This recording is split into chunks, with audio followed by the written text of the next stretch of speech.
Sebenarnya si text speed juga sih. Sebel kan, kenceng Karena jadi. kenceng banget gitu ya. Dan ini dia untuk line up dan juga hero-hero yang dipilih oleh kedua belah tim Cosmic Frog.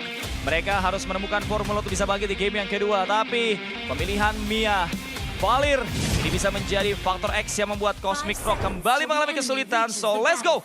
Kita untuk menyaksikan game yang kedua. 1-1 kah atau 2-0.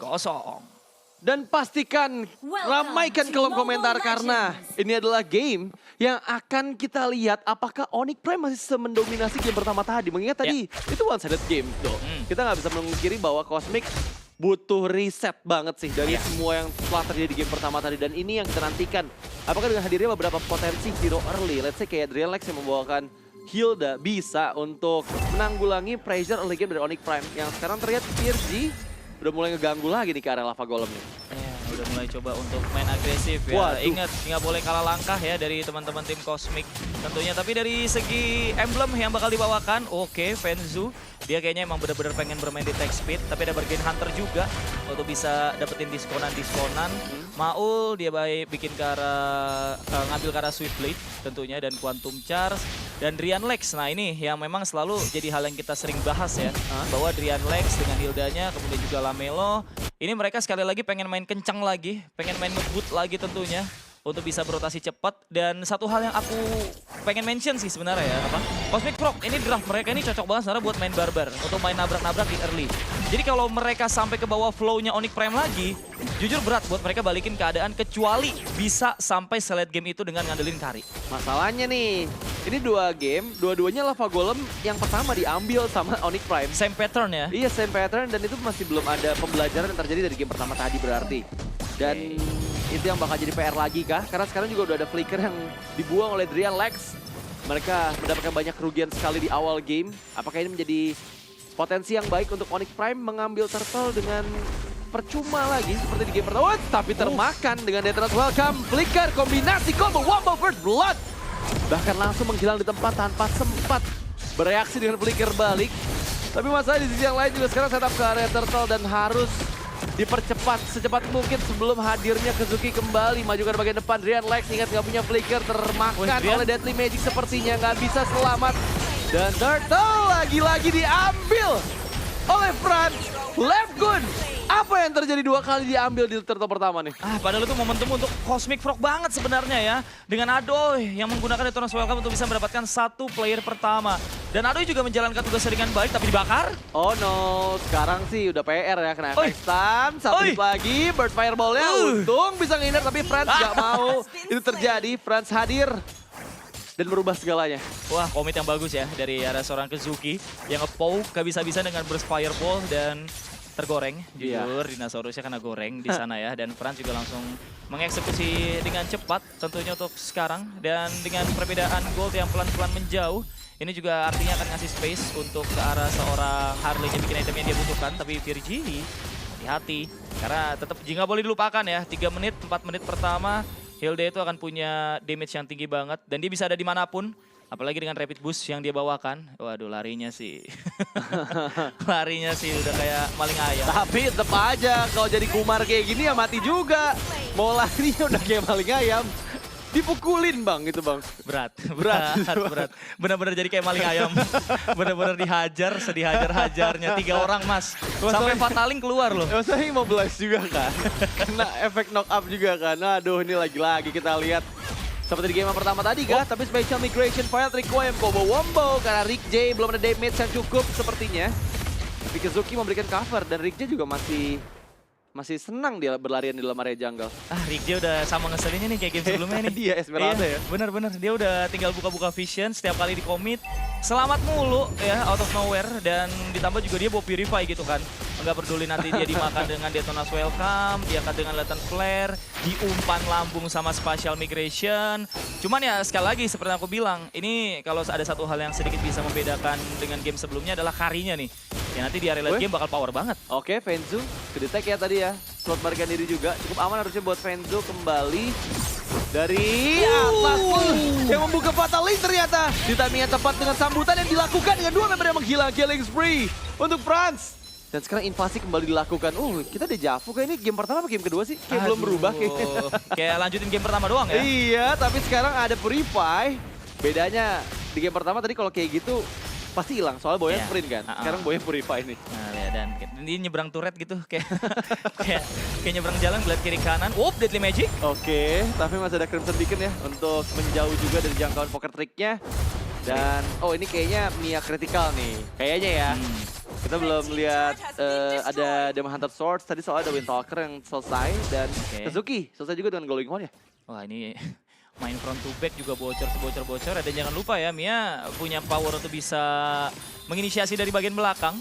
Untuk ngasih surprise attack juga, tapi Adoy. Wah, itu ngokang sih buat mundur sih Adoy sih, nggak bisa sih ngelewatin. Masalahnya XP laner ngelewatin semak situ aja babak belur nih, gimana yang lain-lain nih, benar-benar jadi area sempit gang yang nggak boleh dilewatin banget sih sama lini belakang sih. Dan ini masalahnya Barats gitu ya, bukan XP damage kayak di Rod yang tipis-tipis kayak Sylvana. Ini Barats sebenarnya lumayan sustain.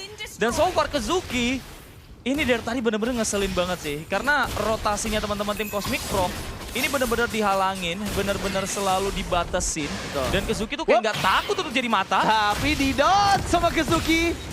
Dan langsung berhasil diantisipasi dengan sangat baik. Tapi Drian Lex begitu menyakitkan banget. Link and left good. Menghindari special migration tapi dikejar. Fenzu. Nowhere to run. Adois sudah menjadi babak belur. Karena double kill kan dipegang oleh Franz. Dan Franz masih aman dengan space escape-nya. Dan hadir dari atas. Rick J menutup jalan pulang dari left good. Itu dia Rage Bait final boss ya, Kazuki ya. Sengaja memantik amarah, memantik skill dari Cosmic Frog untuk keluar ke arah dirinya. Tapi inilah dia memang kelebihan Valir ya sebagai hero utility yang memang dia nggak punya burst damage tinggi. Kayak Marsha, kayak Vexana. Tapi lihat dengan bagaimana dia mampu untuk terus memberikan efek slow berkala ya ke arah hero-hero dari Cosmic Frog yang mostly ini hero-hero jalan kaki nih. Hilda, Barats, ini pasti sebel banget ya karena kadang ini efek slow-nya ini bukan sekedar bikin mereka susah rotasi, tapi juga kadang bikin kalkulasi mereka salah. Oh my god, bocor Drian Lex. Wah itu harus bener-bener ditambal sih, nggak bisa Drian Lex maju sebentar aja. Jangan ke depan dari Mia. Oh my god, Fenzu dengan 1 kill, 5 assist. Tapi dia free banget sih, karena 0 death ya. Jadi benar-benar bisa farming dari awal. Dan sekarang kita lihat pressures non-stop dilakukan. 2 lane yang berbeda akan coba didapatkan. Holy Defense bottom lane lagi-lagi. Dejavu game pertama ini sih. Benar-benar nggak ada Holy Defense di Lord pertama, bahkan di menit 7 udah nggak ada Holy Defense nih, Cardo. Lihat tadi tuh, damage dealt by Toda, Kazuki paling atas ya. Ngelemparin meteor-meteor tipis aja loh ya mas. Tapi ini dia Lionel Virgi masih selamat. Ditelan. Masih bisa ditangkap. Tapi backupan pun datang, Rick J. Mampukah Virgi selamat? Enggak ternyata. Lini belakang yang coba dipegangin sama Rick J. Nggak dikasih escape dengan mudah. Kazuki mulai mendorong semua player dari dari Cosmic Frogs. Tapi sekarang Franz, itu Maul sih babak belur ya. Untung Maul masih bisa escape sih tadi. Ya, itu Rick J. Lihat berapa menit tadi dia nahan tuh. Nahan 3, nggak ada yang bisa numbangin dia. Fenzu! Sakit banget damage-nya Fenzu. Udah Bang Fenzu.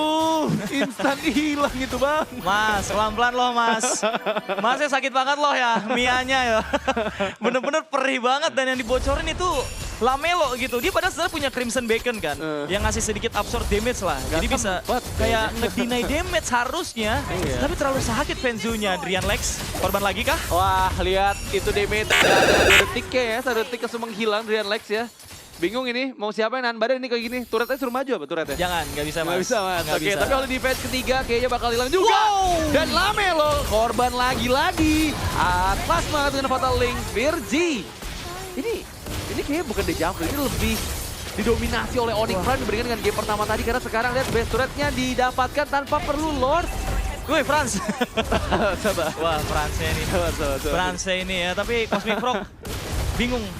Bisa aku bilang mereka bingung di sini sih ya. Karena mereka benar-benar kelihatan kesulitan untuk bisa menciptakan momentum atau bahkan merespon aja dulu deh. Merespon setupnya Onyx Prime ini mereka nggak bisa. Udah Bang.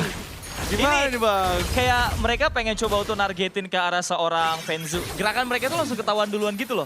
Sama teman-teman Onyx Prime. Kayak udah ada yang nungguin nanti kan dari Virgi. Dan yang ngebatalin semua setupnya Cosmic Frog, ini bukanlah seorang Virgi maupun Rick J. Ini Kazuki tentunya. Betul, tapi ada fun fact by Gope ya. Sebelum memperkuat Onyx Prime, Virgi pernah membela tim Ray Esports di MPL Malaysia selama 2 musim, yaitu season 14 dan 15 tuh kan. Ya. Ini abang-abangan nih. Abang-abangan. Iya. Beliau istilahnya sih pengalamannya udah ada ya. Bahkan udah ngerasain kerasa region lain juga. Udah have berarti dia. Oh, orang have. Orang have. People dia. have dia. People Iya. have. Have experience kan. Iya, punya pengalaman. yesterday, betul banget. Tapi Lord akan datang. Ini Cosmic Frog nggak punya high ground defensif. Cuman mengandalkan Maul yang secara damage juga masih kentang. Perbedaan gold udah sangat jauh. Dan kita lihat aja, mampu nggak mereka untuk bertahan? Kayaknya enggak sih, karena udah babak belur itu Adonisnya menghilang secara instan. Oh my god, apa yang bisa mereka lakukan kira Drian Lex pun langsung menghilang. Wow. Member down dan Cosmic Wow. Frog diratakan dengan Maniac dari Frenzo.